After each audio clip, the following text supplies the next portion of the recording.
Early nominating contests build momentum for 2024 contenders seeking the White House. C-SPAN is the place for political campaign enthusiasts, with unfiltered coverage surrounding the early primaries and caucuses, as well as speeches from key battleground states. Whether you're interested in your state's race or want to follow all of the political events, you can get immediate access to what the candidates are saying, plus nominating results in real time with the free mobile app, C-SPAN Now, or watch live on the C-SPAN networks.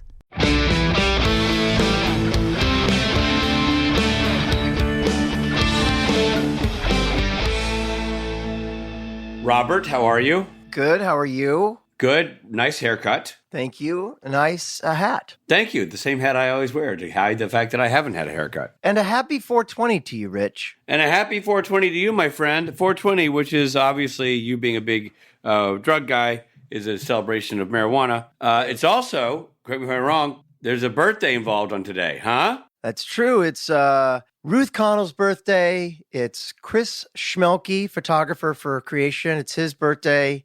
Chris the Schmelke. One we'd like to forget, Adolf Hitler was born on this day. And Ruth always likes to mention that to people when she says her birthday's on 420. And now we've lost all of our listeners. And Hitler. Yeah. They're laughing their way to work this morning as they hear about that. No, it's a happy birthday to our dear friend, Ruth Connell, our dear friend, Chris Schmelke, and our dear friend, or Rob's dear friend, marijuana. Yeah.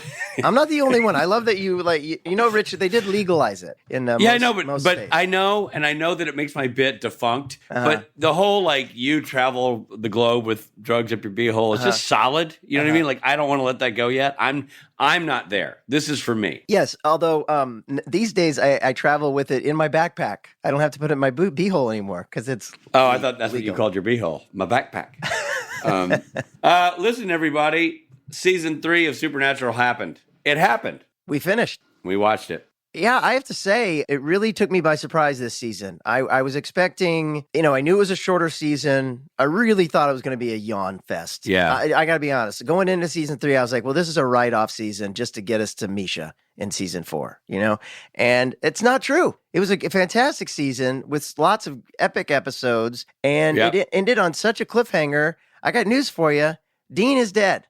We were kidding about it. We were saying, well, the show's over after this. No, egg on our face, because Dean is actually dead now. I know. It's really freaky. We were wrong. We just assumed he'd come bouncing back in the season finale and be like, but he didn't. No. He did not bounce back. He went ahead and went kaput. He went ahead and died. He wakes up with chains. I don't know if you noticed, there was like a hook through his shoulder. He's in a bad way. He's in hell. He's in hell. And I see a lot of people on our chat going, spoiler alert, but if you're listening to this and you're just watching along with us, you should have gotten there by now. Yeah, and by the way, anybody who's saying spoiler alert on a rewatch podcast, that's on you. Catch up. We're doing this. No one's waited longer to watch the show than we have. If you're behind us, I feel bad for you. Listen, let's get into it, Robbie. Let's break down season 3 of Supernatural. Yes, and before we do, we should clarify that we are live streaming this on Patreon. So that's when I'm talking about people in the chat room. That's what I'm talking about. Yeah, that's not some bizarre room that Rob has in his house where people are chatting. Although I've got that too. If you haven't yet, please consider supporting the podcast by joining Patreon. We'll be doing a Q&A of this episode with questions from the chat room afterwards. And, we do this a lot. Yeah, we do this periodically, and it's quite fun. And we love having these folks involved. Love to have you involved. People out there who aren't involved yet. So come get involved. Yeah. Okay, so Richard, we're talking about season 3. We're going through the greatest hits. You want to go and pick out some of your favorite moments? I mean, this is going to be the challenge, right? 'Cause what we really have to do in this conversation is figure out our favorite episode. Yeah. Favorite 3. And just so you know, our marching orders are, it's not about my favorite or Rob's favorite. Right. It has to be our favorite. Yeah. No, I know. We got to come together in agreement about something, which is not easy. No, not easy. So what I think we should do, Rob, because we both have no short-term memory, is to go through and just remind ourselves about each episode and just sort of go recap it briefly, one sentence. That way we're back on the same page. We're dialed in. I like that. Ready? I like the way you're thinking here. Yeah, because right now I know what you're thinking. You're thinking what I'm thinking. You're looking at these titles and going, What the hell was that? I have no idea. Yeah. So Magnificent Seven. 301. Magnificent Seven. Yeah. Yeah. That's when after the gate had been opened and everybody's flying around. No, wait, that's wrong. Yeah. What's that one about? Yeah, demons from the opening of the Devil's Gate. People are flying around. Running around doing crazy crap. Yeah. Not really coming to me, but yeah, I'm sure it was great. No, hey, but honestly, I think we've got our answer in that. So it's not in the running for best of season 3. No, not in the running. It was sort of a gateway, so to speak, of getting into the season. But then we had 302. The kids are all right. The kids, they are all right. You know. Yeah. Okay. That was directed by Phil Segrisha. The Changelings in Suburbia. You had Little Dean. Remember Young Dean? Oh yeah, where he figured out that the kids were changelings. That was a good one. Yeah, that was a good one, and great. And that's where Dean ran into his ex-girlfriend. Cindy Sampson was the actress, right? And then there you go. Realized, you get it. That might be his son. Yeah. Yes. Okay. Yes, that's right. That's right. I remember that episode. Yeah. Now I'm remembering that one. Yeah. Remember there was going to be a show on CBS called The Rememberer? No, you made that up. No, there was a pilot for CBS, and they ended up changing the name, but the pilot was called The Rememberer. Rememberer. The Rememberer. All right, episode 303 was Bad Day at Black Rock. We had Robert Ulrich on the episode, the casting director, and that was the one with the rabbit's foot, Rich. That's the one that brought in Bella, right? That's when they brought in Bella and the rabbit's foot. Right. That was one that had a little comedy going. Had some comedy. Comedy. Yeah. Pretty fun. Mm-hmm. 304, Sin City. Okay, so that was Vegas, or not Vegas, but like that town where people were doing bad things, and that bar was sort of the main set. Right. And the bartender took Dean back to her lair. Right. He had that whole standoff with that bartender. And it turns out the priest is the demon. Okay, so remember that one. And then we had 305 bedtime stories. We're getting good now. The season's really warming up, and it was murders based on fairy tales. Right, fairy tales. Yes, murders based on them. And also because a kid was in a coma, right? And she was the one causing them because she was still like a little kid in her head. And Dad was reading the Yes, yeah, we like that one. Yeah. Hold on, I gotta make a note. That was a good one. I like that one. Right. So that's getting a note. We got a note for bedtime stories. Bedtime stories. All right. Right. Episode 306, Red Sky at Morning. Red Sky at Morning. Ghost Ships. That's the Ghost Ship one. Yeah, it's that ain't gonna make the cut. It's not gonna make the cut. It's gonna make It's gonna make the other side of the cut. The what do they call it when they have the Oscars and then they have the worst the Razzies? The Razzies. That's going to make the Razzie list. And we had poor Elena Huffman on as the guest that one. And she was like, this wasn't great. It was like one of the only episodes where you're like, yeah, that didn't really work. But hey, we had Dean into tux. We had Dean into tuxedo, and that's always fun. Man, we sure did, didn't we? Boy. I mean, sure. All right, now we have 307, Fresh Blood. Fresh Blood. Vampires. Oh, Gordon was in that. That's a good one. It's a good one. Is that the Gordon, like night vision, Gordon becomes a vampire?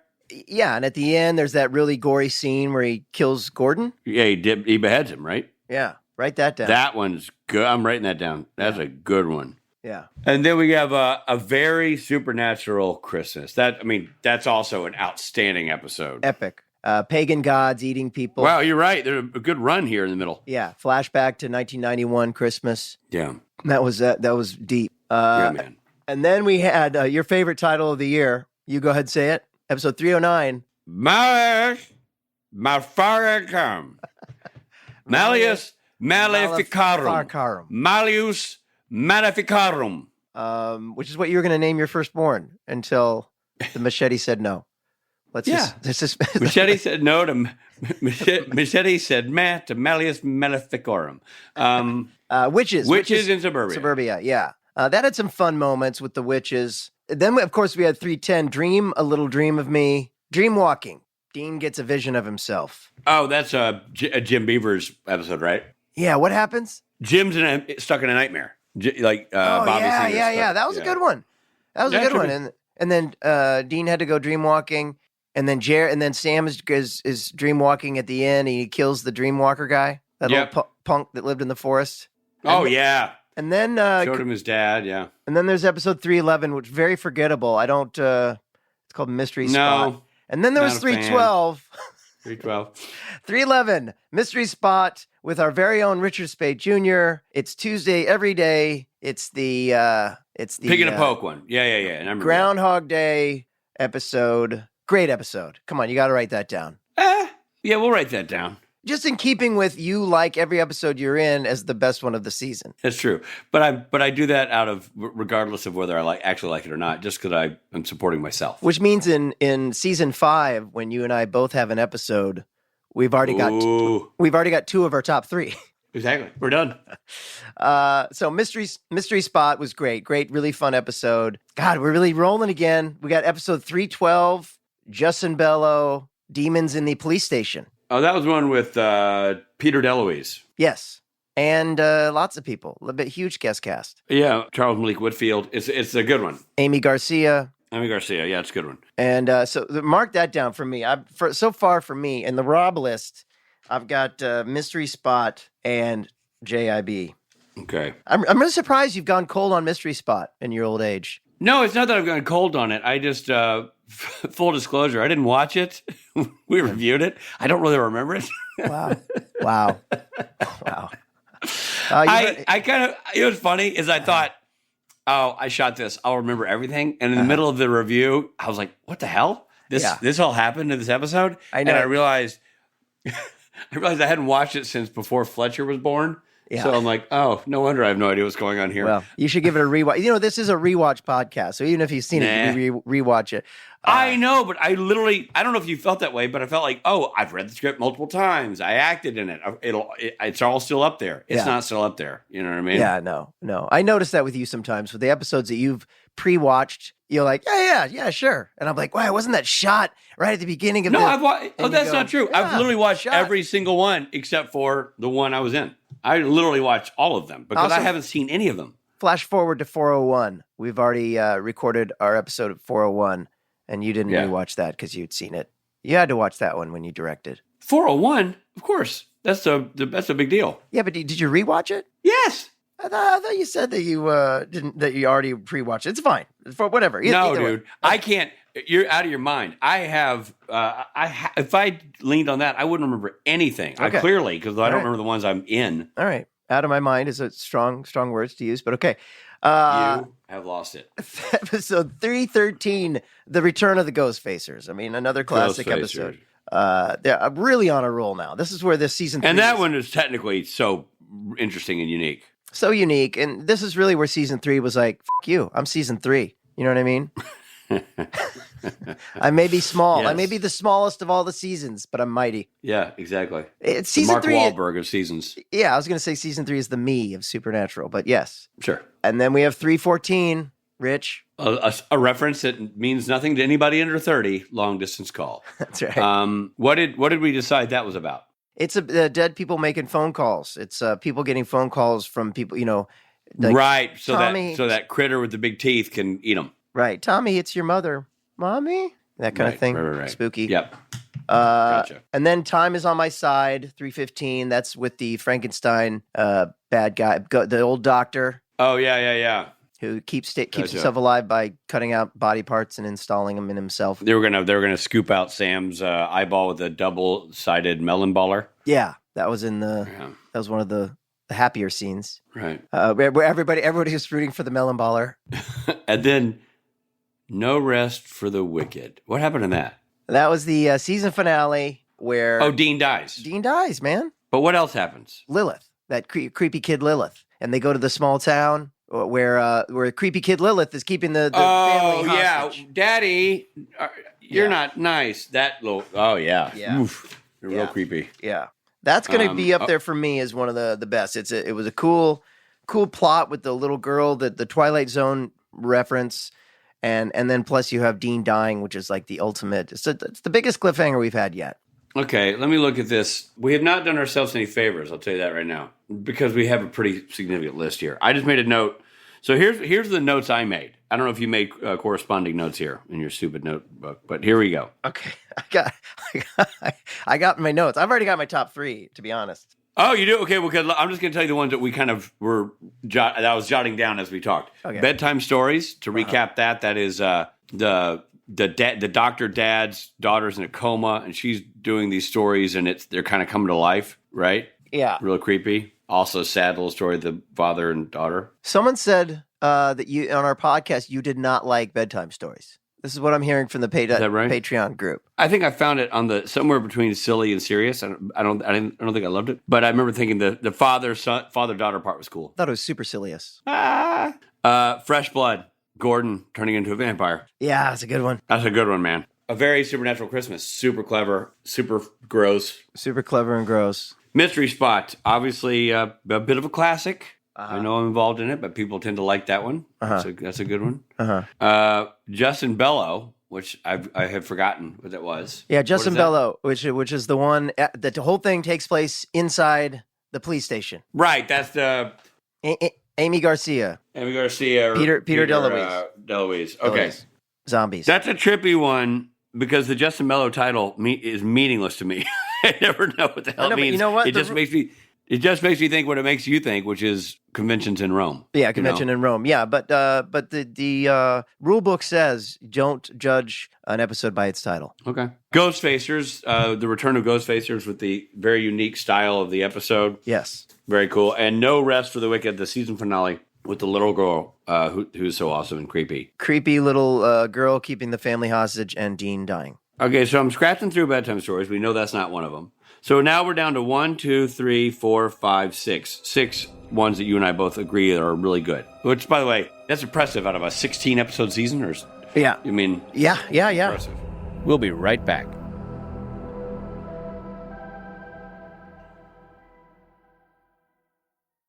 Hey, this is Richard Spate. You know what? It's 2024. It's a brand new year, and I bet you made some New Year's resolutions, and I bet one of them was to eat healthier. Well, you can get cranking on that resolution right now, my friend, with Factor.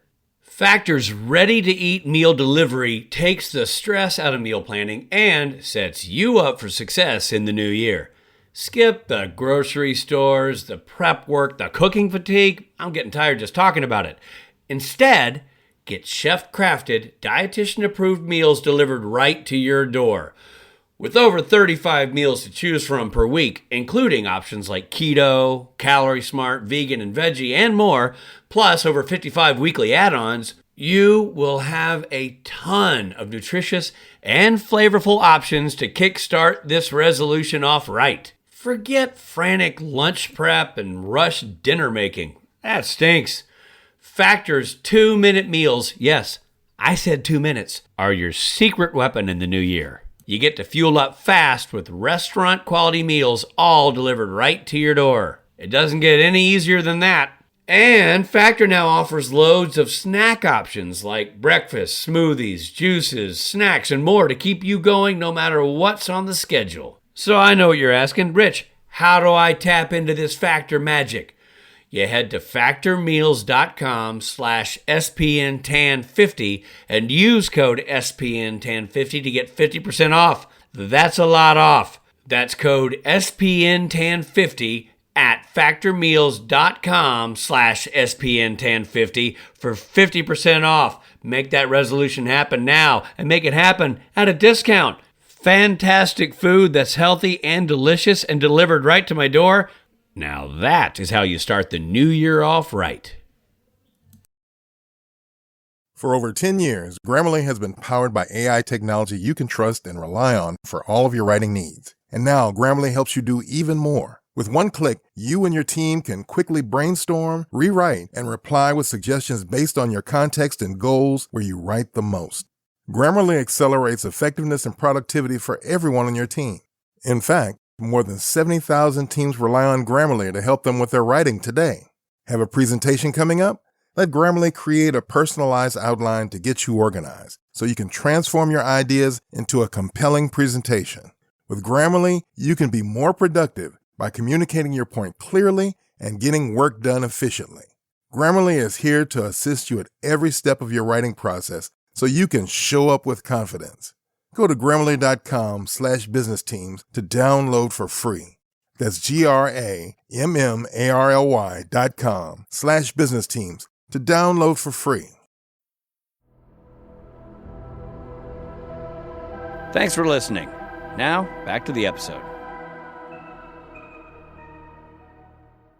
I'm going to give you my votes for the top 3, and you could tell me if you really disagree with Okay, I'm not going to change. I've literally marked what I think my top 3 are. Okay. I promise you, on a stack of Bibles up to my waist. I don't believe I'm you. not going to change. Okay. So if I agree or disagree, I'll know. Like if you get 3 and it's my 3, we're done. We're walking away. We're walking away. End of episode. Right, and to wrap it up, roll credits. But if I have 3 different ones, then here we are. You know what I mean? We have to get into it. If we disagree, you're going to get in your car, drive 3 blocks, and we're going to duke it out. We're going to duke it out. Old school. Here we go.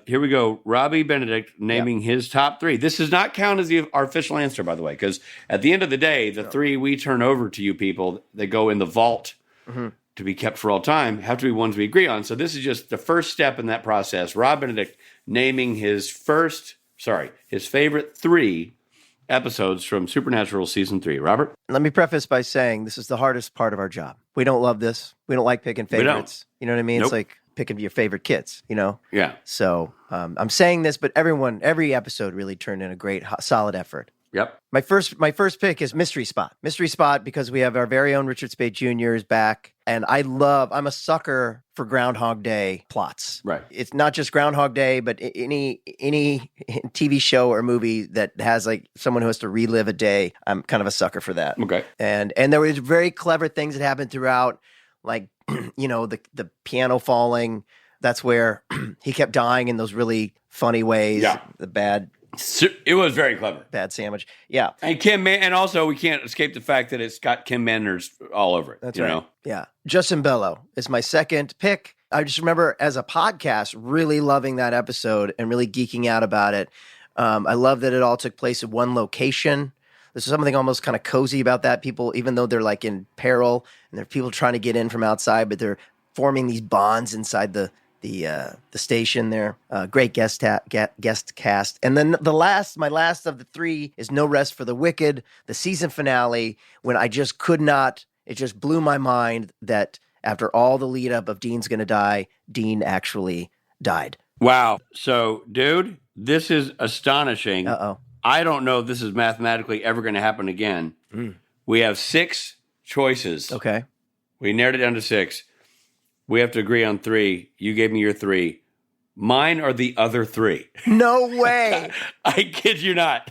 Literally, the other 3. Okay, so let's see. Let's hear what you've got. Fresh Blood, the character of Gordon and that standoff, and then Gordon become a vampire, I thought was some of the most dramatic. It felt like a feature film to me. I felt like Sterling K. Brown is so good. He comes in there and just like takes on the show, takes on Sam as a character. He is so good. I think Gordon is such a morally interesting and complex character on paper.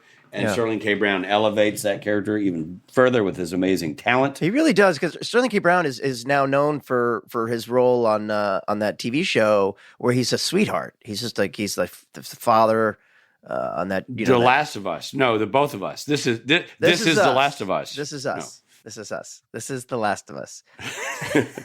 It's about a family through 3 generations who all turn into zombies.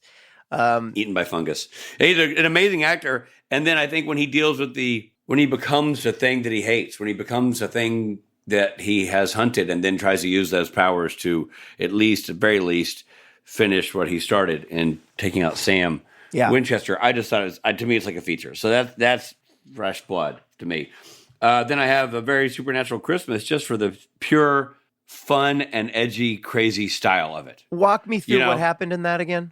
Remember, it's their very special. It's a creepy Santa dressed in bloody boots and stuff, and then they drag people down in that old leather bag, and then they have the wreath that's got that special sort of plant in it. Spencer Garrett and Mom and gee willikers, what's going on down here? I mean, I just love that whole thing. I thought it was so. And they're pulling a tooth, and when Dean would curse, he'd be like, "Watch your mouth, mister."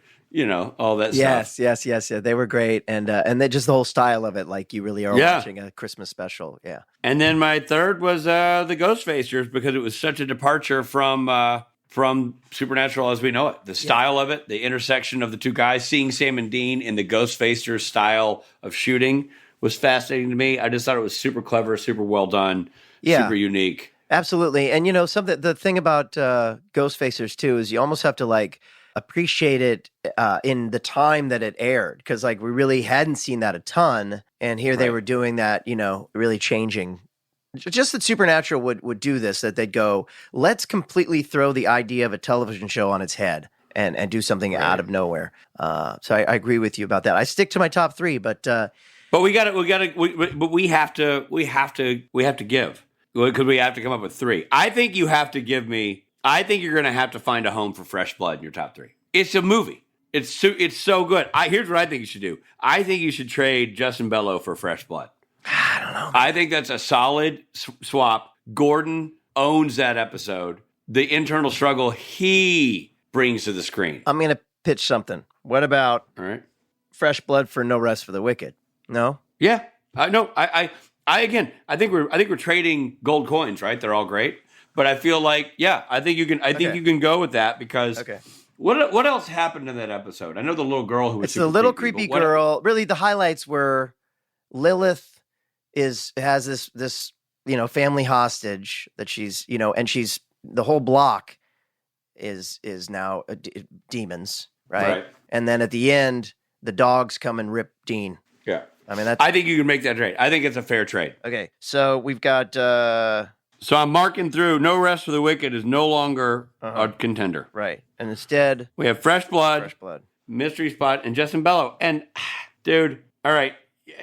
I feel like I'll give you one of these. I'll give you Mystery Spot. Oh, really? But wow, shocker. Well, no, here's why I'm not doing Justin Bellow. I think Justin Bellow is cool, it's clever, but it's not reinventing a wheel. The Christmas episode, so the 3 ones we have left that we're sort of talking about, all have a unique style. Mystery Spot, Christmas episode, and Ghostfacers. I don't know, man. I don't know. I have a hard time getting rid of Mystery Spot. I get rid of Mystery Spot. I will get rid of Mystery Spot in favor of. I feel like Mystery Spot and Justin Bellow are 2 classic episodes. I like Justin Bellow. I had to give you No Rest for the Wicked. I handed you Dean dying on a plate, which is not easy for me to do. But that's because of Sterling K. Brown's power. Okay, so why can't that be our top 3? Mystery Spot, Jib, and Fresh Blood. It can. I don't think Jib is a top 3 one. You don't remember? You loved that episode. Go back and listen to the podcast. No, but I'm loving all. I know that one. I remember it. It was like a play. It was like 12 Angry Men. It was like they were stuck into space. The guest stars were great. Yeah. Small town police station. Charlton Lee Evans Whitfield was great. Yeah. You gave it a full beard. It was great. But all these are full beards. These are literally all full beards. I'll give up Ghostfacers. It's really hard. And I'm only giving up Ghostfacers. Here's why I'm giving up Ghostfacers. Because it's not Sam and Dean heavy enough. Yes. It's really other characters. What do you want? What do you want? Right now we've got Mystery Spot, Justin Bellow, Fresh Blood, and you want to get a very special Christmas in there. No, I just want to have the conversation. I can see it. These are all very strong choices. Can we make it top 4? No, let's do our job. I don't want our checks to bounce. You know what I mean? All right. It's fine, man. In my heart. In the spirit of honoring what Supernatural really is. Because right now, Fresh Blood and Justin Bellow and Mystery Spot, the thing that's good about them is they all have a serious undertone. Right? Like like even Mystery Spot, for its levity, what's being taught there is sort of like, you got to get your shit together. You got to make a choice. You know what I mean? Like Sam, the trickster, is bringing some sort of, he has a point. Yeah. Whereas it's not just, there's a bigger mythology, it seems to be at play in that episode. Whereas Christmas is just about the Christmas one. So to your point, one could argue that these 3 are more important because they carry through larger stories. If you give me Mystery Spot, Justin Bellow, Fresh Blood, I walk away happy. I'm good. We're good. I can live with that. Okay, great. You've heard it. I can live with that. But I want you to know, I think Christmas should be an honorary mention. I thought it was really clever. Hey, in your heart, that's going to be in your top 3. In my heart, No Rest of the Wicked is still my top 3. But you, well, I mean, you can't. That little girl doing her scenes is worth the price of admission, right? Yeah. Like, she was so good. Yeah, and this is us together. So it doesn't reflect our own individual things. I think Ghostfacers gets an honorable mention, and I think Very Special Christmas gets an honorable. A Very Special Christmas with Lilith. Hey, this is Jeffrey Dean Morgan. We are going to take a quick break.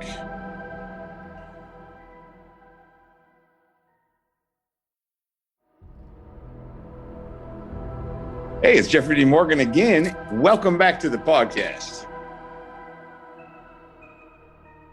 Okay, so here we go. This is the final tally in. Do we dare even try to order these in 1, 2, 3, or are we just leaving this like they're just top Jesus, 3? man. I mean, I'm so exhausted. Let me ask you this, just for the sake of conversation. Yeah. If you were going to 1, 2, 3 these, I know what I would do. I think you do Fresh Blood Mystery Spot Jib. Meaning like Fresh Blood number 1, Mystery Spot number 2, Jib number 3? Yeah. Correct. Yeah. And I think I would do Mystery Spot Jib Fresh Blood. But hey. Close enough. Whatever. Close enough. Yeah. Ladies and gentlemen, Yeah. our 3 favorite episodes. And we agree on these, and we will go down in the archives as having agreed on these. They are in no particular order. In fact, in alphabetical order. Fresh Blood, which was episode 307, Fresh Blood.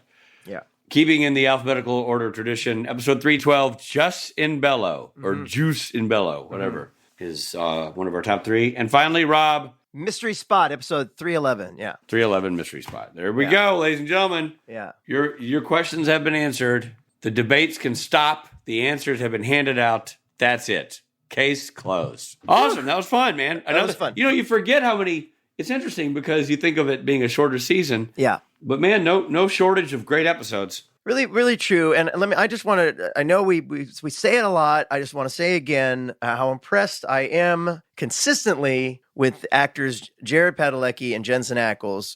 So many great moments that both of them had this season. Oh, man. So much emotional stuff with Jared as So much. Sam coming to terms with the fact that his brother's going to die. Gonna die, bud. And then Jensen as Dean in denial about dying and then coming around about it. I mean, all that stuff, the emotional stuff between those two brothers is, and on a personal level, I know at this point too, they're becoming best friends. They're like living together in Vancouver. They're, Right. and it's showing on screen the love that they have for each other. It's great. It's such a well done series, and they're the anchors, man.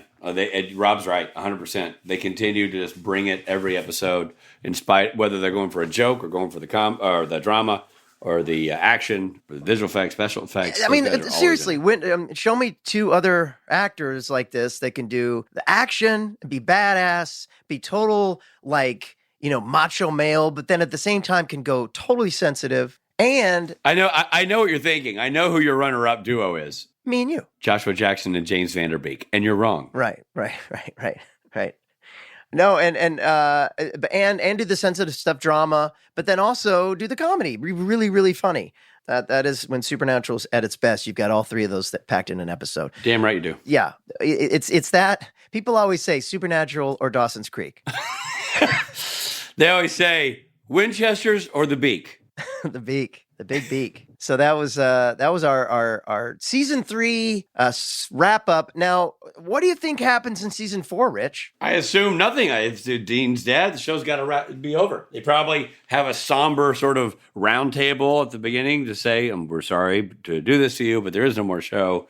Our main character is dead, and thank you for your viewership and your loyalty for these 3 years. And then we probably watch them just pull the set apart and wheel it out, and that's it. Right. So it's either that, or they introduce the Angel Castiel, and you get to see for the first time the boys at play with something a little bit greater than just demons and monsters of the week. And maybe the fact that you've got angels now in it. What does that mean? And who does that bring in? And right. So you gotta wonder. And yeah, I mean, what else? What else do you think happens in season 4, Rich? I'll be interested to know because Dean's made this deal with the demon, right? Uh-huh. And that's not just going to go away. Even if he's rescued, he still has this deal lingering over him, to die, right? Right. Yeah. So I mean, I'm assuming there's got to be some kind of dealing with that issue. Also, what's up with Sam still having these kind of weird superpowers? Right. You know what I mean? These guys, it's not like they're back to normal. They're not normal. There's still trouble afoot. Yeah, and this whole bit with Sam, I never knew existed, and I don't know where that's going, but there's something special about Sam. He's got special abilities. Yeah. Are we going to see more of that? I don't know, man. And so Dean has this thing lording over him, this deal he made with the demon, and demons just don't walk away from deals. Then you got Sam with his whatever he's born with going on. It's not like he's suddenly not related to Yellow Eyes or whatever. Anyway, it's a lot going on. There's more to unravel here. You know what I'm saying? And what about, I'm sure Dad will come through and do something. Go for the ghost phone or whatever. I don't know. Ghost phone. Dad on the there's the Dad ghost phone episode that everyone talks about. Also, I'm excited to see. I'm excited to see some fan favorites that I know they're in season 4, including Yellow Fever, I think it's called. How do you know all the titles of these episodes from season 4? Because I've read those. I always read the fans' top 10 episodes or whatever. In Entertainment Weekly, and I've been doing conventions for 15 years, and I know, but how do you know what season they're in? Because I just know that it's. I've talked to people, and I said, "When is Yellow Fever?" And people are like, "Oh, that's season 4." Wow, good for you. I knew the Yellow Fever was early, so yeah, that's coming up. So that's exciting, and the word on the streets. A lot of people are talking about season 4 introduces us to a certain character named Chuck Shirley, aka Carver Edlund. Ooh. A lot of people are talking about that as a season 4, A lot of people talking. Maybe this is where it gets great. Maybe, that's what they're saying. So, very exciting to see Robert Patrick Benedict enter the pantheon of wonderful characters that have colored the Supernatural universe in the first 3 seasons. That'll be fascinating. We'll have an event, probably some kind of potluck. More than to celebrate that. I'm excited to hear your jokes about it. My jokes. What kind of bit you're going to do? Are you going to go with the You know what's going to throw you? Unlike you, I'm going to play it straight and talk about the episode and what I liked. Okay. It's already fun. I'm not going to hold my breath like you or count to 12 or, whatever. Well, I'm excited because it'll be the first time you've seen my work, so it'll be fun, Well, these live streams are always fun. So fun. Thanks to everybody who was in the room asking questions and chiming along with us. And thanks to all of you out there in listening land for lending us your ear. We're having such a good time rewatching this show and talking about it, and we can't wait to continue. We've got some great guests coming up, so can't wait. Yeah, season 4 is going to be a humdinger, so join us, and let's all discover it together or rediscover it together. Your choice.